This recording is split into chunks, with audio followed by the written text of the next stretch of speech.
कार्तिक मातम का 14वां अध्याय। हे राजन, महर्षि नारद बोले, इस प्रकार जब जलंधर ने देखा कि भगवान शिव उसकी माया में फंस गए हैं तो उन्होंने महादेव का रूप धारण किया और पार्वती जी के पास जा पहुंचा तथा पार्वती जी की सुंदरता को देखकर कामाद हो उठा। माँ पार्वती ने जब भगवान शिव को देखा तो उसके सम्मान हेतु उठकर खड़ी हो गई, मगर तत्क्षण ही उन्होंने जान लिया कि भगवान शिव के वेश में यह मायावी राक्षस जलंधर है, अतः वे तुरंत ही वहां से अंतर्ध्यान हो गई। तब निराश होकर जलंधर पुनः युद्ध क्षेत्र में आ धमका। जलंधर के चले जाने के पश्चात माँ पार्वती ने भगवान श्री हरि विष्णु का स्मरण किया। वे तत्काल उपस्थित हो गए और जलंधर की करतूत जानकर उन्होंने शीघ्र ही मारे जाने का आश्वासन दिया। अब भगवान विष्णु विचार करने लगे कि जलंधर ने स्वयं ही अपनी मृत्यु का मार्ग बता दिया है। वह दुष्ट वृंदा के पतिव्रता धर्म के कारण ही मृत्यु को प्राप्त नहीं हो रहा था, अतः देवताओं के हित एवं अपने भक्तों की रक्षा के लिए हमें ही वृंदा को उसके धर्म से डिगाने का घोर अपराध करना होगा, क्योंकि ऐसा किए बिना यह दुष्ट नहीं मरेगा। इसने पार्वती की जी पर कुदृष्टि डालकर अपनी पतिव्रता पत्नी के प्रति भी घोर अपराध और विश्वासघात किया है, इसे दंड मिलना ही चाहिए। उधर भगवान शिव और जलंधर में फिर से भयानक युद्ध होने लगा था। यहाँ तक की कथा सुनकर राजा पृथु ने बड़े ही विनीति भाव से महर्षि नारद जी से पूछा, हे मुनिवर, भगवान विष्णु तो धर्म और मर्यादा को दृढ़ करने वाले हैं, फिर उन्होंने वृंदा का धर्म नष्ट करने की बात कैसे सोची? और कृपा कर यह भी बताइए कि आपने जलंधर को माँ पार्वती की ओर क्यों आकर्षित किया? यह प्रश्न सुनकर तत्वज्ञानी नारद जी ने कहा, हे महाराज पृथु, देवताओं को परास्त कर तीनों लोकों पर अपना राज्य कायम कर जलंधर अहंकार से भर गया था और धर्म की मर्यादाएं तोड़ रहा था, इसलिए उसकी मृत्यु आवश्यक समझकर हमने उसे भगवान शिव से युद्ध करने के लिए प्रेरित किया। भगवान शिव अकारण उसे भला क्यों मारते, जबकि ब्रह्मा जी के अनुसार उसकी मृत्यु उन्हीं के हाथों होनी थी, इसलिए हमने उसे उस ओर प्रेरित किया। जहाँ तक भगवान विष्णु का वृंदा का धर्म नष्ट करने वाली बात है तो सुनो, पत्नी चाहे कितनी भी पतिव्रता क्यों न हो, यदि वह पति के अनैतिक कार्यों में उसका समर्थन करती है तो यह भी अधर्म है, इसलिए दंडनीय है। यदि पति अपनी पत्नी के तेज को अनैतिक लाभ उठाए तो धर्म स्थापना के लिए पत्नी का तेज कम करना आवश्यक हो जाता है। हे राजन, अब आगे की कथा सुनो। कथा का प्रसंग आगे बढ़ाते हुए नारद जी बोले, इधर भोलेनाथ और जलंधर में भयंकर युद्ध चल रहा था और उधर जलंधर के दुष्कर्मों के फलस्वरूप वृंदा एक भयानक सपन देख रही थी। सपन में उसने देखा कि उसका पति सारे शरीर पर तेल मले नंग दड़ंग भैंसे पर सवार हो प्रेतों के साथ दक्षिण दिशा की ओर गमन कर रहा था। यह देखकर वृंदा की आंख खुल गई। पति की ऐसी हालत देखकर वह अत्यंत व्याकुल हुई। वह मन की शांति पाने के लिए वन वन भटकने लगी। एक वन में जब वह विचर रही थी तो उसने सिंह मुख वाले दो राक्षस देखे। उन्हें देखकर वह भयभीत होकर भाग खड़ी हुई।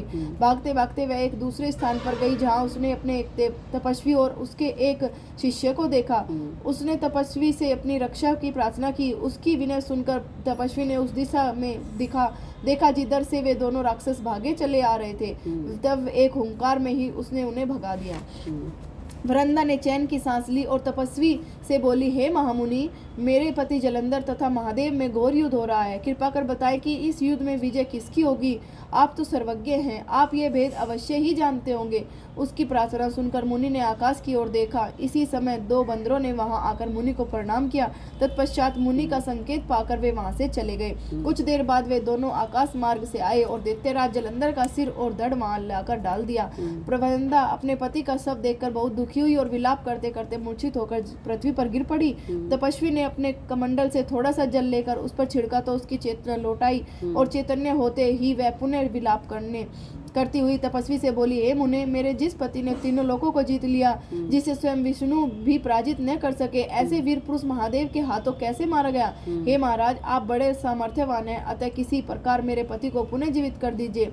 इस प्रकार वृंदा की विनती सुन तपस्वी ने कहा, हे भद्रे, भगवान शिव जिसे मारे उसे कौन जीवित कर सकता है, किंतु फिर भी हम तुम पर कृपा कर तुम्हारे पति को जीवित कर देते हैं। ऐसा कहकर वह तपस्वी और उसका शिष्य भी अंतर्ध्यान हो गए।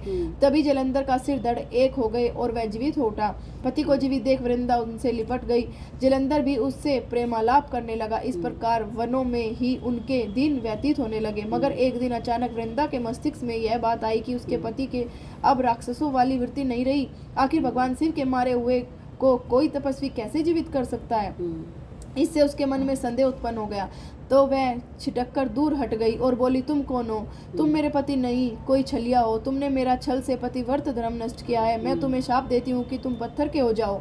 हे राजन, यहाँ तक की कथा सुनाने के बाद नारद जी बोले, भगवान विष्णु ही वे तपस्वी थे जिन्होंने देवताओं तथा अपने भक्तों की रक्षा हेतु वृंदा का धर्म नष्ट किया, क्योंकि दैत्यराज जलंधर उसके तेज से ही नहीं मारा जा रहा था, किंतु इस प्रकार छल करके वे मन ही मन बहुत दुखी थे। वृंदा का श्राप सुनकर उन्होंने कहा, हे वृंदा, तुम्हारे श्राप को ग्रहण कर मैं अवश्य शिलारूप हो जाऊं, किंतु तुम भी वृक्ष रूप होकर मुझको प्राप्त हो सकोगी। तभी वृंदा ने अपने पति के चरणों को स्मरण किया और अपने तेज से अग्नि उत्पन्न कर उसमें प्रवेश होकर भस्म हो गई और शिलारूप होकर भगवान विष्णु उसका स्मरण कर उसकी भस्म में लौटने लगे। उधर युद्ध क्षेत्र में दैत्यराज जलंधर ने माया द्वारा पार्वती जी का रूप धारण कर लिया और शिव जी को मारने दौड़ा। यह देख शिव जी आश्चर्य में पड़ गए। पार्वती पर हाथ कैसे उठाएं, यह सोचकर वे नीचे को मुख करके बैठ गए। तब जलंधर ने उन पर अनेक बाणों से प्रहार किया। इस प्रकार शिव जी को राक्षसी माया से ग्रस्त देखकर भगवान विष्णु तुरंत ही वहां आए और शिव जी को उसकी राक्षसी माया का बोध कराया। तब सचेत होकर प्रलय भगवान शंकर वेग से राक्षसों पर टूट पड़े। उन्होंने ऐसी भयंकर बाण वर्षा की कि छोटे मोटे राक्षसों की तो विसात ही क्या, शुंभ और निशुंभ की भी भयभीत होकर रण क्षेत्र से भाग खड़े हुए। तब शिव जी ने उन्हें शाप देते हुए कहा, तुम युद्ध क्षेत्र से भागे हो, इसलिए पार्वती के हाथों मारे जाओगे।